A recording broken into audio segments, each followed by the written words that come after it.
What's happening, guys? This is Sid with svtperformance.com, and it's a beautiful day out on the water, but it's also a beautiful day to go for a drive in this brand new 2021 Mach 1 Mustang that we have in for testing. I'm going to give you guys a little walk around, look at this thing, and we'll go over some of the features, and then we're going to go for a little quick drive on some backcountry roads out here in North Carolina. This thing looks fantastic. This is probably my favorite looking S550 Mustang so far, and maybe not this particular one, but this Mach 1 package for sure, especially if you get the performance pack suspension that has a little lips around the wheels. That one would have to be my favorite look, but I really like the blacked out pony on the grill, blacked out grill, all that. I could do without the hood applique.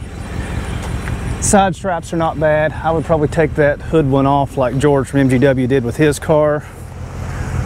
Beautiful gray or primer, however you want to look at it.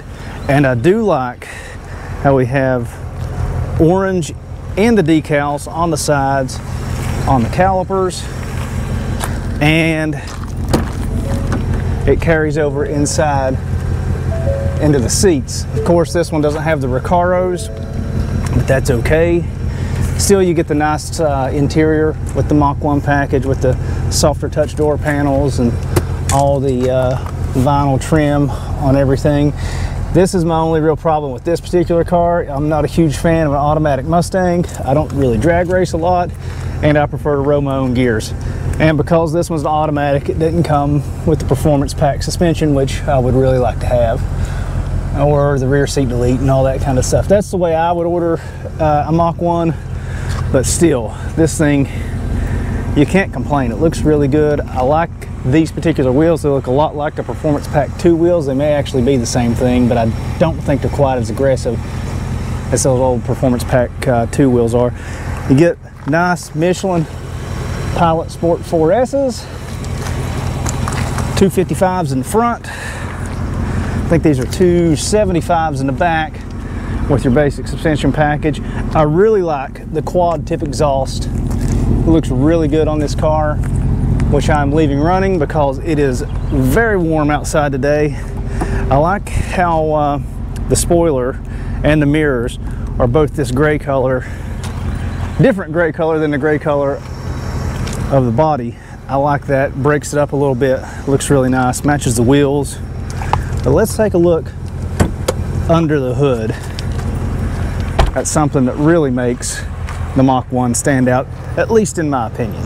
And here under the hood we have the modified Coyote engine, basically from the Bullet. Uses the GT350 intake track with throttle body and GT350 intake manifold and some special tuning to deliver 485 horsepower, and it's fantastic. I know a lot of guys say it's basically just a GT engine, but if you get this thing out on the streets, you can definitely feel that it is much more than just a GT. And it's great that Ford gives you all these parts from the factory. My only complaint would be I would like to have the 5.2 liter Predator bottom end on this to make it just a little bit more special, especially with the manual transmission and all that. That would have been really nice to essentially have a cross-plane crank Coyote 5.2 liter in the Mach 1 with all the great suspension and that GT350 transmission. We would have essentially had a cross-plane crank GT350, which is something that I always wanted, and probably going to have to keep wanting or build it myself.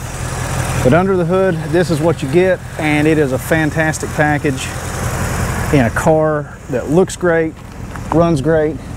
Let's go get it out and take it for a drive. All right, guys, let's get this show on the road, and first order of business is to actually get on the road. It's a little bit of a challenge because we're sort of off-road here, and this thing has a little bit of a splitter on the front of it. But we managed to get on the road without scraping. And if anybody knows what this big orange tank thing is here, put that down in the comments section for me. But we're on one of my favorite new roads that I just found. We're in Sport Plus mode, and we're in the Mach 1 2021 edition, and the car is really good. I really like this road because it's sort of rough. It's got some nice twists and turns in it, nothing like you'd see in a mountain road or anything like that, but for the Carolinas, this is pretty good. And it's through just mostly farms. so it allows us to stretch the legs on this thing a little bit. And right off the bat, it makes me wish this thing had the manual transmission. I'm not a huge fan of the way this 6R80, this 10R80 is tuned from the factory. I think the 6R80 had a little bit better tuning from the factory than this does. But probably didn't notice it back there when we first took off, but the 1.3 skip shift is just a huge pain on this, and I've seen that in pretty much every new Ford I've dealt with except for the Expedition. For whatever reason, the tuning in the Expedition is quite a bit better than what we're getting in F-150s and Mustangs right now. But the good thing is you can contact some of the tuners that deal with us on SVTP and have supported the site for a long time, and they can hook you up. You know, Dan at Pro Dyno, another Dan at Livernois Motorsports, you got the crew out at 5-Star, Justin at VMP. All those guys can help you out. And let's just squirt around this guy here.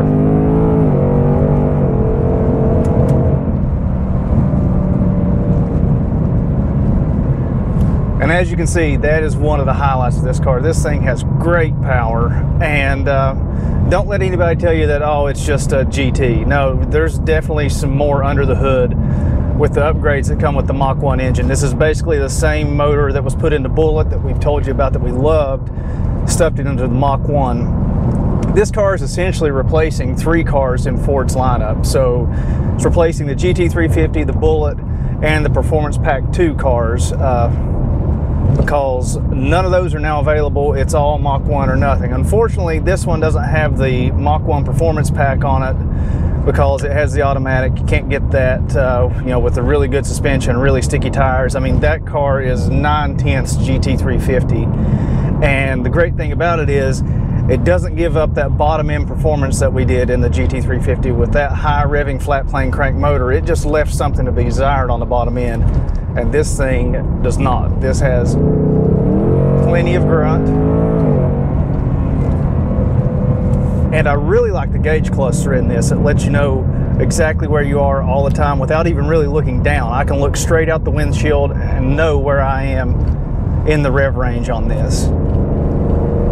But even without the Performance Pack suspension, this car handles really well. There's plenty of grip from the tires. I'm impressed. Like I said, my only real complaint about this is the automatic, and that's just that's personal preference. I would prefer a manual, especially in the Mach 1, because to me that's the highlight of the Mach 1 package, is that Tremec transmission over that MT82 from Getrag. It's just a lot to give up that I'm not really wouldn't want to get the automatic. Now, I know a lot of guys, especially if you want to drag race, love the automatic. There's not a thing in the world wrong with it, especially once you get a tune in it, it performs well. But in factory trim, the manual transmission is a much more fun car to drive, especially if you can get it with the Performance Pack suspension. To me, that is the absolute best combination on a Mustang going right now. I mean, sure, a GT500 is just insanity power, and it will just keep pulling, and definitely not going to lose its value anytime soon. But you're dealing with essentially an automatic with that dual clutch transmission, and to me, I just want to row my own gears in a Mustang.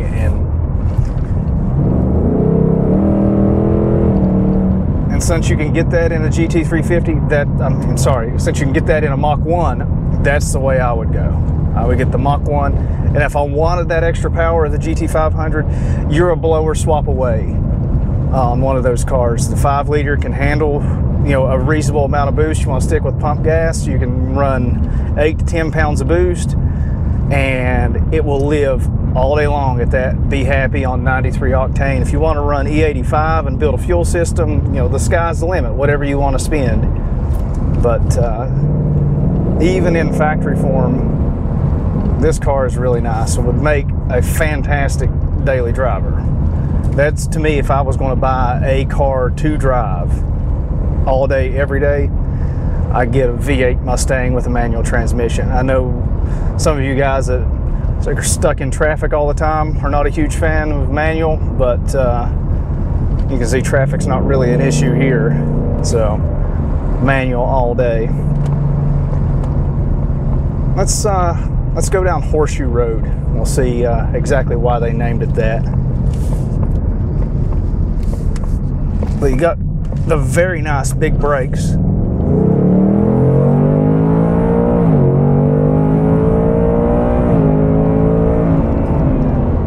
You can't complain about how quickly the 10R80 shifts. It's very nice. And I've got it in Sport Plus mode, so you've got the downshifting as you slow down. That's nice too. The biggest complaint though is that 1-3 skip shift, that even in Sport Plus mode you get that. But this will probably tell you why they named this Horseshoe Road. It's got a nice little turn to it.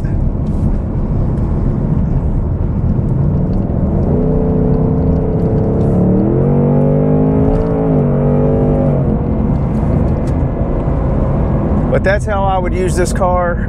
I can't say enough great things about it. All I could say is if I was ordering one, I'd get the manual. But man, Mach 1, you can't go wrong. I think that's it, guys. Just a quick run around the block. I hope you guys enjoyed it.